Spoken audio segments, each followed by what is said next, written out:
Do you ever struggle with imposter syndrome? Well, I have 7 tips that I know will help you overcome that feeling. Imposter syndrome is a psychological term that tends to really put us in a position of feeling like a fraud.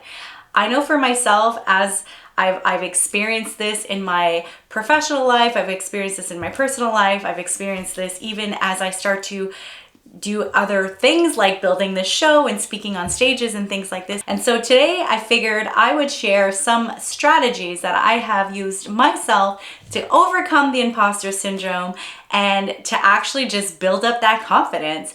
And so let's get into it. Number 1, I'm really gonna need you to acknowledge any accomplishments you've had, anything that you've done, because the thing about imposter syndrome is it's going to play on you feeling inadequate, either in a certain area in your life or in your entire life, because sometimes I know for myself in imposter syndrome, when it would really attack me, I would start with one thing and then it would just spiral out. And so what I'm going to need you to do to really overcome this is you're going to need to remember anything that you have accomplished and done. And trust me, being a human is not easy. So if you got up out of bed having a hard day and you still chose to get up out of bed, that is an accomplishment. And so what this does is it really helps rewire your mindset to remember the things you've done. Now, this also serves as a twofold, because the truth of the matter is your mind is kind of like a thief and a liar. It's a thief in the fact that it will erase, pretty much make you forget things that you've already done. And it's a liar because then it will tell you, no, that was a fluke. You can't do that, and don't even bother trying, right? Our mind is not designed to make us happy. It's designed to keep us alive. And keeping us alive also means keeping us in the comfort zone, which we all know is the known zone to your nervous system. And so by being brave enough to actually acknowledge anything that you have accomplished, anything you've overcame, this is going to help retrain your brain to remember and to actually take up space. And on that note, I would really highly encourage you to celebrate. For me, one of the biggest things that helped me get over imposter syndrome was by doing that one practice, and I would tack on celebrating. I would celebrate, and if you, for those who know me really well, you know I'm celebrating all kinds of little things, just as a way to rewire and to anchor it into my nervous system and into my mind that I've done it. I've done the thing. I said I was going to do it and I did the thing. And that is going to help you tremendously. Step number 2, you're going to need to be aware that you are not alone in this. There are so many people, especially people who are high achievers, people who are in roles of leadership. They will have moments of where the doubt and the inadequacies will overcome them, and they'll feel like frauds, and the imposter syndrome can take them down. Now, you're not alone in this. What I want to share that a mentor once shared with me that really helped me flip this switch was knowing that the reason that you have these sensations of feeling like you're a fraud per se or all these inadequacies is because you care so much. You have a big heart. You are here to do what it is you're here to do. And there is a part of you that is afraid you're going to mess it up and that you're going to cause harm or not do some kind of irreparable damage. And what I want you to know is that is false. Because you care so much, this is why those sensations get activated in your body, and then the thought patterns start by telling you that you are inadequate and a fraud and all the things. And what you're going to need to do is go back again to step number 1, because that's going to be the priming. So it's really acknowledging and recognizing everything that you've overcame, accomplished, done, and celebrating it and rewiring it and rewiring it. Step number 3 is you're going to need to be brave enough to challenge the negative thoughts. Here's the thing. Everybody has ants in their mind. What do I mean by that? Ants are automatic negative thoughts. They are continuously there. Most of us have about 80% of our thoughts are negative, again, because the mind is not designed to make us happy. It's designed to keep us alive.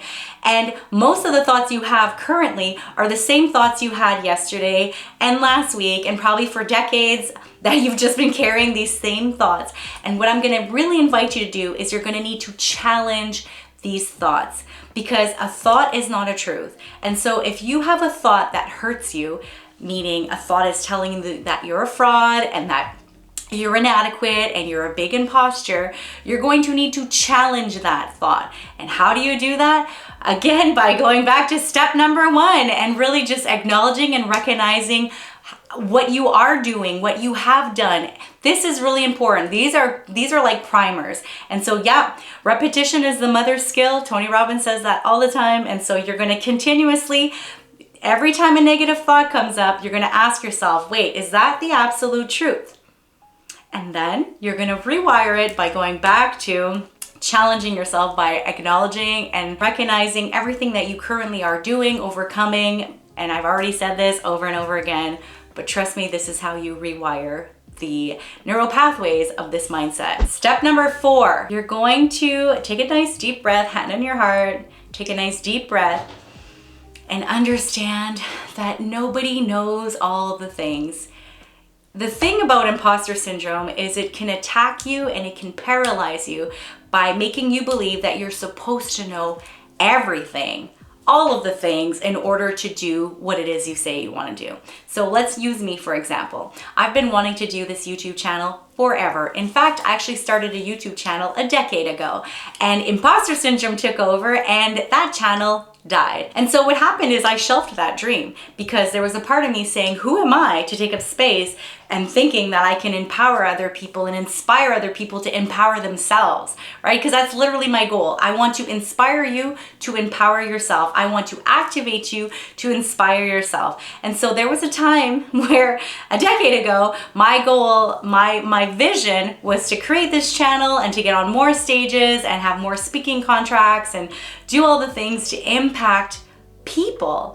And imposter syndrome took me out. And so this is why I talk about this, because here I am a decade later. I did take those baby steps, however, of like acknowledging and recognizing the things that I've done, and just kept building and building and building. And I'm telling you, when you start doing these things over and over, and don't miss any of the steps, okay? So as long as you're showing up with your heart and soul and with the intent to provide good, keep going, keep growing, keep learning. Step number 5, you're going to need to seek support.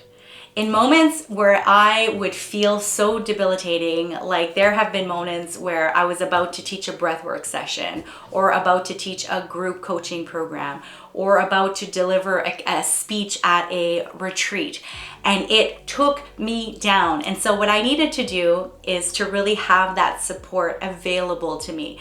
Now, the thing about imposter syndrome is it tends to live in secrecy because we feel so inadequate and we're so afraid to share that part of us because we're afraid of other people judging us, when the truth of the matter is we are judging ourselves. And so by being brave enough to seek that support and have those key people in place, right? Family, friends, therapists, coaches, mentors that are going to actually help you snap out of those moments when you just feel so stuck. That was a really big saving grace for me. And the more I opened up about how I felt with my peers and my mentors and my coaches and things like this, I came to realize again that I'm not the only one. And it is because I care so much, as I already said, right? Because you care so much, it's gonna activate this feeling of like, what if we're not doing the right thing, right? And so seeking support, knowing that you're not the only one, that is gonna be huge in this recovery to imposter syndrome. Step number 6. I'm going to invite you to practice a lot of self-compassion and self-care, because the thing is that imposter syndrome, when it starts to take you down, until you have this conscious awareness of what is actually happening, you will end up